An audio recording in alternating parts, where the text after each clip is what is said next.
கடலூர் மாவட்டம் விருத்தாச்சலம் அருகே உள்ள எருமனூர் கிராமத்தில் சுகாதாரமான குடிநீர் வழங்க கோரி அப்பகுதி மக்கள் காலி குடங்களுடன் போராட்டத்தில் ஈடுபட்டனர். சுமார் 600 குடும்பங்கள் வசித்து வரும் இந்த கிராமத்தில் குடிநீர் செம்மண் கலரில் இருப்பதாக கூறப்படுகிறது.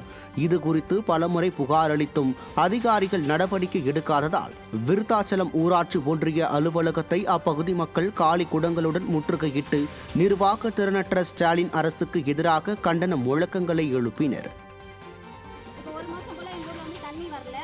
தண்ணி வரதும் ரொம்ப கக்கலாக இருக்குது, ரொம்ப கலராகவும் இருக்குது. அதில் ஒரே தூசாக வந்துட்டுருக்கு. அதை குடிக்க முடியல. வேற ஏதாவது யூஸுக்கு மட்டும், மற்ற யூஸ்க்கு மட்டும் யூஸ் பண்ணிக்கலாம். பால்லாம் அதில் காய்ச்சினா அப்படியே திரிஞ்சிருது. பாலே திரியும் போது அப்போ நாங்கள் தண்ணி குடிச்சா எங்களோட வயிறுலாம் என்ன நிலைமை ஆகுறது? அப்போ தண்ணி இல்லாமல் எங்கள் ஊர் ஜனங்களாம் சாகிறதா? கடலூர் மாவட்டம் புவனகிரி பகுதியில் 30க்கும் மேற்பட்ட வாய்க்கால்கள் தூர்வாரப்படாததால் குறுவை பாசனம் பாதிக்கப்பட்டுள்ளது.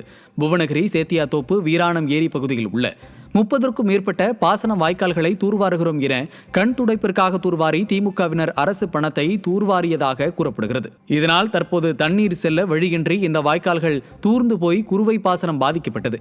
இதனால் இப்போதேனும் திமுக அரசு விழித்துக் கொண்டு தூர்வாரினால்தான் மழைக்காலத்தில் விவசாயம் செய்ய முடியும் என விவசாயிகள் விடிய அரசை வலியுறுத்துகின்றனர். திருவாரூர் மாவட்டம் நீடாமங்கலம் வட்டாட்சியர் அலுவலகம் முன்பு விடிய அரசை கண்டித்து வருவாய் கிராம உதவியாளர்கள் காத்திருப்பு போராட்டத்தில் ஈடுபட்டனர். அலுவலக உதவியாளர்களுக்கு இணையாக வரையறுக்கப்பட்ட காலமுறை ஊதியம் வழங்க வலியுறுத்தி நடைபெற்ற இந்த போராட்டத்தில் கோரிக்கைகளை நிறைவேற்றாத திமுக அரசிற்கு எச்சரிக்கை விடுக்கப்பட்டது. இதேபோல சிபிஎஸ் சந்தா இறுதித் தொகை வழங்க வேண்டும் என வலியுறுத்தி ராணிப்பேட்டை மாவட்டத்தில் கலவை, அரக்கோணம், சோளிங்கர், நெமிலி, ஆற்காடு ஆகிய வட்டாட்சியர் அலுவலகம் முன்பாகவும் தமிழ்நாடு வருவாய்த்துறை கிராம உதவியாளர் சங்கத்தின் சார்பில் காத்திருப்பு போராட்டம் நடைபெற்றது.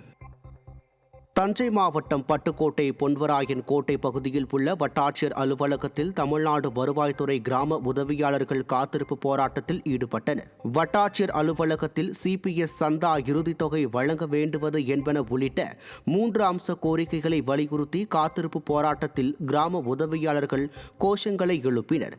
ஸ்டாலின் ஆட்சியில் அரசு ஊழியர்கள், பொதுமக்கள், விவசாயிகளுக்கு போராட்டமே வாழ்க்கையாக மாறிப்போனதாக குற்றச்சாட்டு எழுந்துள்ளது.